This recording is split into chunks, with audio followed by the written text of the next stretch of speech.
జరిగినటువంటి ఆ ఘటన, ప్రస్తుతం జరుగుతున్న ఈ సిచ్యుయేషన్ రెండు చూస్తే చేతులు కాలినాక ఆకులు పట్టుకున్న చందంగా అల్లు అర్జున్ కుటుంబ సభ్యులు కానీ, ఆ రాష్ట్ర ప్రభుత్వానికి సంబంధించినట్టు ముఖ్యమంత్రి కానీ, ప్రతిపక్షాలు చేస్తున్నటువంటి ఈ వాదులాట ఆంధ్రప్రదేశ్పై తన ఇంపాక్ట్ పూర్తిగా పడే పరిణామాలు కనిపిస్తున్నాయి.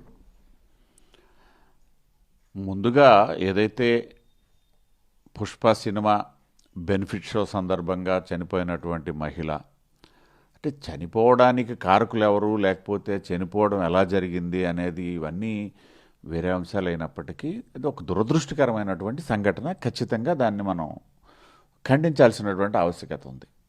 అదేవిధంగా భవిష్యత్తులో అటువంటి సంఘటనలు పునరావృతం కాకుండా చర్యలు తీసుకోవడంలో ఇటు ప్రభుత్వ పరంగా అయితేనేమి, అటు సినిమా ఇండస్ట్రీ పరంగా అయితేనేమి ఇద్దరి మీద సమానమైనటువంటి బాధ్యత ఉంది. అయితే దురదృష్టం ఏంటంటే ఇక్కడ ఈ చనిపోవడాలు సినిమా రిలీజ్ సందర్భంగా అదేదో ఇవాళ పుష్ప సినిమాతోనే ప్రారంభం అవ్వలేదు, అల్లు అర్జున్తోనే సినిమాతోనే ప్రారంభం అవ్వలేదు. అల్లు అర్జునే థియేటర్కి వెళ్ళిన సందర్భంగా ఇది జరిగిందేమీ కాదు. గతంలో నవరత్న నట సార్వభౌమ ఎన్టీ రామారావు గారి సినిమాల సందర్భంగా జరిగినటువంటి చాలా సంఘటనలు ఉన్నాయి. అదేవిధంగా దేశంలో చాలా ప్రాంతాల్లో అటువంటి సంఘటనలు జరిగినటువంటి సందర్భాలు ఉన్నాయి. ఏ సంఘటన ఎప్పుడు జరిగినా సరే ఏదైతే ప్రాణాలు పోవటం అనేది అది దురదృష్టకరమైనటువంటి సంఘటన. దాన్ని ఎవరూ సమర్థించరు. ఎవరైనా దానికి బాధ్యులైతే ఖచ్చితంగా వాళ్ళకి శిక్ష పడాల్సిందే. అయితే ఈ ప్రస్తుత ఎపిసోడ్లోకి వచ్చేసరికి ఇక్కడ గమనించాల్సినటువంటి విషయం ఏంటంటే, ఇది సాధారణంగా జరిగినటువంటి ఒక సంఘటన ఆ రాష్ట్ర ప్రభుత్వము మితిమీరి ఇన్వాల్వ్ అయ్యింది అన్నటువంటి ఒక ఆలోచన నేపథ్యంలో రాష్ట్ర ముఖ్యమంత్రి దాన్ని పెంచి పోషిస్తున్నాడు అన్నటువంటి ఒక ఆలోచనలో ఇది పెరిగి ఇదొక అంటే ఒకవైపు ఇండస్ట్రీకి, ఒకవైపు రాష్ట్ర ప్రభుత్వానికి ఇది ఒక పెను సవాల్గా పరిణమించింది. అంతేగాని వారిద్దరి మధ్య క్లాష్ ఉందని అనుకోవచ్చు కదా. ఎందుకంటే అల్లు అర్జున్ ఆ ఘటన జరిగిన తర్వాత పోలీసులు విచారణ నిమిత్తం వెళ్ళడం, రిమాండ్కి పంపించడం, జైలుకి వెళ్ళి రిటర్న్ వచ్చిన ఆయన వెంటనే ప్రెస్ మీట్ పెట్టి రేవంత్ రెడ్డి అంటే తెలంగాణ ముఖ్యమంత్రి పేరు కూడా ప్రస్తావించినట్టు ఒక పరిణామం తర్వాత అసెంబ్లీలో రేవంత్ రెడ్డి ఈరోజు ఆయన వ్యక్తిత్వంపై కూడాను అసెంబ్లీలో ప్రశ్నించాల్సి.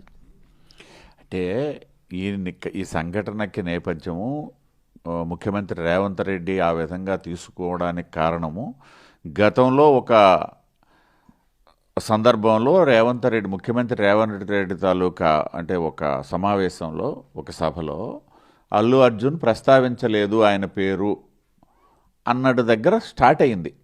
అయితే ఇది ఊహాగానాలు మాత్రమే. రేవంత్ రెడ్డి కూడా ఎక్కడా కమిట్ అవ్వలేదు. ఇంకో విషయం ఏంటంటే, అటువంటిదే మనం ఉండేటప్పుడు ఇక్కడ రేవంత్ రెడ్డి ఒక ముఖ్యమంత్రి స్థాయిలో ఉండి కేవలం తన పేరు ప్రస్తావించలేదు అన్నటువంటి ఆలోచనతో గనక ఇటువంటి చర్యలకు దిగితే అంతకంటే దిగజారుడుతనం ఇంకోటి ఉండదు ఖచ్చితంగా.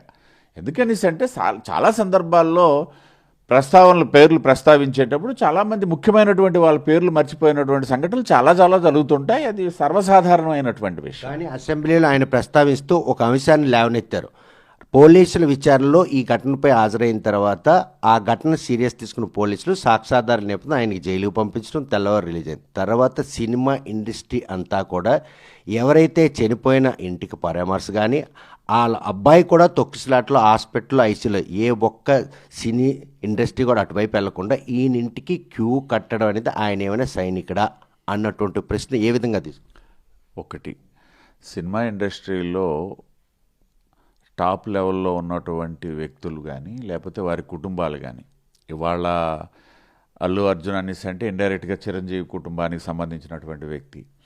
అదే గతంలో కూడా ఎన్టీ రామారావు, అక్కినేని నాగేశ్వరరావు గారు లాంటి వ్యక్తులకు సంబంధించినటువంటి అంశాల్లో ఇటువంటివి ఎప్పుడూ సాధారణంగా జరిగేవే. అంటే సంతుష్టీకరణ కోసం అనేసి ఇండస్ట్రీ వాళ్ళు వెళ్తుంటారు. అయితే ఇక్కడ మనం గమనించాల్సింది ఏంటంటే, ఇది నేను చెప్పినట్టుగా మొదటి క్షణాల్లోనే దీని రూపాంతరం వేరే విధంగా మారిపోయిందనమాట. ఈ సంఘటన సంబంధించి ఇది కాకతాళీయంగా జరిగినట్టు. అల్లు అర్జున్ ఏ విధంగా బాధ్యత వహించాలి అక్కడ?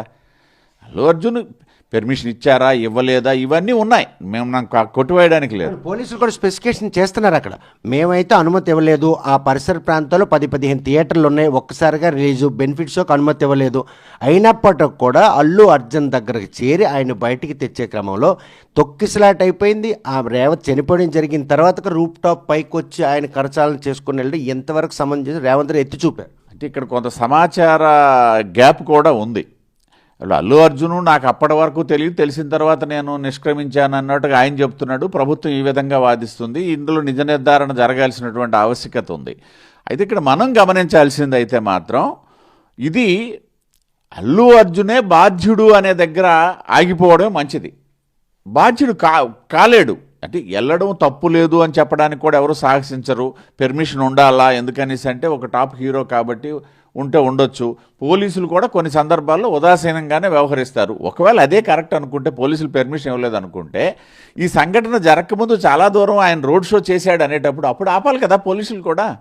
అంటే ఇవన్నీ భిన్నమైనటువంటి కోణాలు. అయితే ఇది రాజకీయ రంగు పులుముకోవడానికి మాత్రం అంతర్గతంగా సినిమా ఇండస్ట్రీ వర్సెస్ అక్కడ ఉన్నటువంటి కాంగ్రెస్ ప్రభుత్వము, ప్రభుత్వ అధినేత రేవంత్ రెడ్డి మధ్య ఏదో ఒక గ్యాప్ రన్ అవుతుంది అనేది మనం అబ్జర్వేషన్లో వచ్చినటువంటి అంశం. అది తేటతెల్లనైన నేపథ్యంలో ఈరోజు ఆంధ్రప్రదేశ్ ఆవిర్భించక ముందు సినీ పరిశ్రమ అంతా కూడా మెడ్రాస్ బేస్గా ఉండేది. దాన్ని ఎట్టకేలకు ఆంధ్రప్రదేశ్ హైదరాబాద్ బేస్గా తేవడం జరిగింది. అన్నదమ్ములు కలిసినట్టు ఆంధ్రప్రదేశ్ రెండుగా విభజించుకోవడం, ఆంధ్రప్రదేశ్లో కనీసం తెలుగు చలనచిత్రం సంబంధించి ఒక్క డయా కూడా లేకపోవడం, మొత్తం అంతా హైదరాబాద్లో కేంద్రీకృతం. ఈ అవకాశాన్ని ఆంధ్రప్రదేశ్కి మరలిస్తే బాగుంటుంది అన్న ఒక టీం సినీ ఇండస్ట్రీలో నడుస్తున్నట్టు పరిణామాలు కనిపిస్తుంది. అంటే ఇక్కడ ఆంధ్రప్రదేశ్లో లేవు అనడానికి ఇక్కడ 2 అంశాలు మనం తీసుకోవాలి. ఒకటి, ఆంధ్రప్రదేశ్ విడిపోయిన తర్వాత ఉన్నపలంగా ఇక్కడ సినిమా ఇండస్ట్రీస్ వచ్చేయడానికి అంటే షూటింగులు జరగడం వేరు, ఇండస్ట్రీ రావడం వేరు. షూటింగులు జరగడం అయితే నాకు తెలిసి ఆంధ్రప్రదేశ్ రాష్ట్రంలోనే ఒక కోనసీమ కానీ, ఒక విశాఖపట్నం కానీ, లేదా ఒక రాయలసీమ నేపథ్యంలో ఉన్నటువంటి కథలు ఉండేటప్పుడు షూటింగ్లు అనేవి ఒక స్థాయిలో జరుగుతున్నాయి. ఇండస్ట్రీ తరలి రావడానికి అంటే మద్రాసు నుండి హైదరాబాద్ రావడానికి ఎలాగైతే బాలారిష్టాలు ఉన్నాయో ఇవాళ కూడా అవే బాలారిష్టాలు ఉన్నాయి. అవి తొలగిపోవడానికి మనం ఒకసారి తీసుకున్నట్టయితే 5 సంవత్సరాలు గత ప్రభుత్వము, ఆ తర్వాత జగన్మోహన్ రెడ్డి గారి ప్రభుత్వంలో ఉన్నటువంటి కొంత తిరోగమన చర్యలు, ఇవన్నీ కారణాలు ఉన్నాయి. దాని గురించి ఇవాళ ఉన్న ఫలంగా ఆంధ్రప్రదేశ్కి వచ్చేవాళ్ళనేసి అంటే ఈ కారణాన్ని చేసుకొని ఆంధ్రప్రదేశ్కి వచ్చేయడానికి కూడా అవకాశాలు లేవు. ఆ పరిణామాలు కనిపిస్తున్నాయి. ఇప్పుడు సినీ అగ్రసులు అందరూ కూడాను పవన్ కళ్యాణ్ ఉప ముఖ్యమంత్రిగా ఉన్నారు. అందులోనికి ఆ సినీ ఇండస్ట్రీకి చిరంజీవి, పవన్ కళ్యాణ్ వీళ్ళ ఈ సోయాను మేనల్డ్ కావడం, ఈ ఇన్సిడెంట్ బేస్ చేసుకుని అక్కడ కాంగ్రెస్ పార్టీతో విభేదించి ఆంధ్రప్రదేశ్ వైపు చూసే అవకాశాలు స్పష్టంగా కనిపిస్తుంది. ఆంధ్రప్రదేశ్ రాష్ట్ర పౌరుడిగా అయితే అలా జరిగితే సంతోషిస్తాం. అయితే జరగడానికి ఉన్నటువంటి ప్రాక్టికాలిటీస్ కూడా మనం ఒకసారి తీసుకునేటప్పుడు, నేను చెప్పినటువంటి మద్రాసు నుండి హైదరాబాద్ తరలేటప్పుడు కొన్ని సాంకేతిక అంశాలు మాట్లాడతాను. ఆ రోజు తరలి వెళ్ళాలి అనేసి అంటే అప్పుడు ఉన్నటువంటి సాంకేతిక పరిజ్ఞానం వలన చాలా కాలం పట్టి ఉండొచ్చు. బట్ నిజంగా ఇవాళ కనుక హైదరాబాద్ నుండి విశాఖపట్నానికి తరలి రావాలి అని చెప్పి, నేను విశాఖపట్నం అంటాను ఎందుకనేసి అంటే సినిమా ఇండస్ట్రీస్కి అవసరమైనటువంటి హంగులు ఉన్నటువంటి పట్టణం విశాఖపట్నం. కాబట్టి విశాఖపట్నానికి తరలి రావాలనేసి అంటే ఈరోజు చాలా తక్కువ సమయమే తీసుకుంటుంది. ఎందుకంటే ఈ పెరిగినటువంటి సాంకేతిక పరిజ్ఞానం నేపథ్యంలో అంత ఎస్టాబ్లిష్మెంట్స్ అవసరం లేదు. కాబట్టి అది జరగడానికి కూడా ఇటువంటి సంఘటనలు ఏవో దోహదపడాల్సినటువంటి పరిస్థితి కూడా లేదు. దానికంటే తక్కువ సమయంలోనే రావడానికి అవకాశాలు ఉన్నాయి. అయితే ఇలాంటి సంఘటనల ఆధారంగా ఒక మహిళ చనిపోతే దాన్ని బేస్ చేసుకొని రాజకీయం చేస్తున్నటువంటిది ఏదైనా ఉంది అనేసి అంటే ఆ సందర్భంలో ఆంధ్రప్రదేశ్ రాష్ట్రానికి సినీ పరిశ్రమ తరలి రావడం అయితే ఉంది, ఏదైతే ఉందో అది ఆంధ్రప్రదేశ్ ప్రజలు ఎవరు కోరుకోరు. అది కరెక్ట్ కూడా కాదు. కాబట్టి ఇది ఒక ఇన్సిడెంట్గానే తీసుకోవాలి. సరే, ఇన్సిడెంట్లో ఇప్పుడు అల్లు అర్జున్ అరెస్ట్ చేశారు, తర్వాత కోర్టు బెయిల్ ఇచ్చింది, దాన్ని ఎవరు తప్పుపడడానికి లేదు. ఎందుకు అరెస్ట్ చేసామని అడగాల్సిన పని లేదు. నిజంగా సీన్ ఆఫ్ అఫెన్స్ని బట్టి ఎవరినైనా అరెస్ట్ చేయొచ్చు. 11వ స్థానంలో ఉన్నటువంటి ఈయన ఎందుకు అరెస్ట్ చేశారనే ప్రశ్న కూడా వచ్చింది. కానీ అక్కడ 11, 1 అనేది కాదు కదా. చంద్రబాబు నాయుడు గారి ఇష్యూలో వాళ్ళు కూడా అలాంటి దిక్కుమాలిన వాదనలే వాదించారు. కాబట్టి ఇవేంటనేసి అంటే న్యాయం అనేది ఒకటి, ఆ అబ్బాయి ఏదైతే చావు బ్రతుకుల మధ్యలో ఉండేటప్పుడు వీళ్ళు పరామర్శకు వెళ్ళలేదు అన్నటువంటి అంశం దగ్గరకు వస్తే ఈ అన్సర్టినిటీ క్రియేట్ అయిపోయింది. ఇన్సిడెంట్ అయినటువంటి మొదటి క్షణాల్లోనే ఈ అన్సర్టినిటీ క్రియేట్ అయిపోయినందువలన అక్కడికి వెళ్ళడానికి కూడా కొంతమందికి సాహసం చేయలేదు అనేది ఒకవైపు అర్థమవుతుంది. అసెంబ్లీలో రేవంత్ రెడ్డి ఆయన మాటలు మీరు ఏకీపిస్తున్నారు? ఖచ్చితంగా ఏకీభవించను. ఎందుకనిసి అంటే ఒక ముఖ్యమంత్రిగా సంయమనంతో మాట్లాడాల్సినటువంటి ఆవశ్యకత ఖచ్చితంగా ఉంది. రేవంత్ రెడ్డి ఆ విధంగా ప్రవర్తించలేదని చెప్పేసి మేము క్లియర్ కట్గా మాట్లాడుతున్నాం. ఎందుకనిసి అంటే ముఖ్యమంత్రి శాసనసభ సాక్షిగా ఆ విధంగా మాట్లాడాల్సిన అవసరం లేదు. అంటే శాంతి భద్రతలకి నిఘాతం కలిగించే విధంగా సినీ హీరోలు వ్యవహరిస్తున్నారు. రాష్ట్ర ప్రభుత్వం ఇంతలా సుభిష్ట పరిపాలన కొనసాగిస్తున్నారు. తమపై ఒక మచ్చ వేసేందుకు చేస్తున్నట్టు ప్రయత్నాన్ని మాత్రమే ఆయన అసెంబ్లీ సాక్షిగా ప్రశ్నించారు. ఆయనకి విచారణ నిమిత్తం హాజరుపరిచి జైలుకి పంపించడం రాడు. దీనికి సినీ ఇండస్ట్రీ అంతా కూడా ఆయన పరామర్శ క్యూ కట్టారు. ఆ ఘటనలో తొక్కిసలాటలో తల్లి చనిపోయింది, తనడి హాస్పిటల్లో చావు బతుకులు. అటువైపు ఎందుకు చూడలేదు అనే ప్రశ్నలో తప్పే ఉంది. ఒక్క విధంగా తప్పు లేదు. అది మానవతా దృక్పథంతో ఖచ్చితంగా ఆహ్వానించదగినటువంటిదే. అయితే రేవంత్ రెడ్డి సెల్ఫ్ గోల్ చేసుకున్నాడు ఈ విషయంలో అనేది మాత్రం ఖచ్చితంగా ఎస్టాబ్లిష్ అయింది. ఎందుకనేసి అంటే ఒక సంఘటన, ఆ సంఘటన నేపథ్యంలో నిజ నిర్ధారణ జరగాల. ఇవాళ పోలీసులు కూడా మనిషి ఒక మాట ఆడుతున్నటువంటి రాష్ట్ర ముఖ్యమంత్రి కదా, ఆ మాట అడగడంలో తప్పే ఉంది. ఈరోజు శాంతి భద్రత నిఘాతం రాష్ట్రానికి ఈరోజు చెడ్డ పేరు తెచ్చే విధంగా తెలుగు సినీ ఇండస్ట్రీ పెద్దలందరూ వ్యవహరిస్తున్నారు అనేది కదా ఆయన మాట. అంటే ఇక్కడ రెండు అంశాలు వేడి ఉన్నాయి. ఇప్పుడు సినీ ఇండస్ట్రీ మొత్తం ఒక సంఘటన జరిగినంత మాత్రాన సినీ ఇండస్ట్రీ మొత్తం అదే విధంగా వెళ్తున్నారా లేదో అది ఒక ప్రీ ప్లాన్డ్ మర్డర్ కిందే కట్టడానికి లేదు కదా. అంటే మాటల తాలూకా పొందికలో కూడా అక్కడ సమన్వయం ఉండాలి.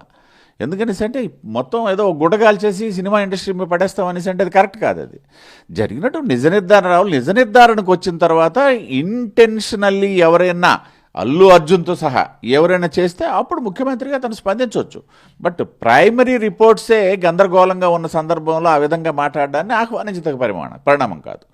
అందువల్ల ఏంటనేసి అంటే ఇది ఒక అంశాన్ని ఏ విధంగా తీసుకోవాలో ఆ విధంగానే తీసుకోవాలి తప్పిస్తే మొత్తం ఒక వర్గానికి ఇటు సినీ ఇండస్ట్రీ పులిమేయడానికి లేదు, అలాగని చెప్పేసి రాజకీయ పరంగా అటు ఉన్నటువంటిది అని కూడా లేదనమాట. అంటే రాష్ట్ర ప్రభుత్వం ప్రతిష్టను దిగజార్చే విధంగా సినీ ఇండస్ట్రీ ప్రముఖులు అందరూ చూస్తున్నారని ఆయన మదనపాటు.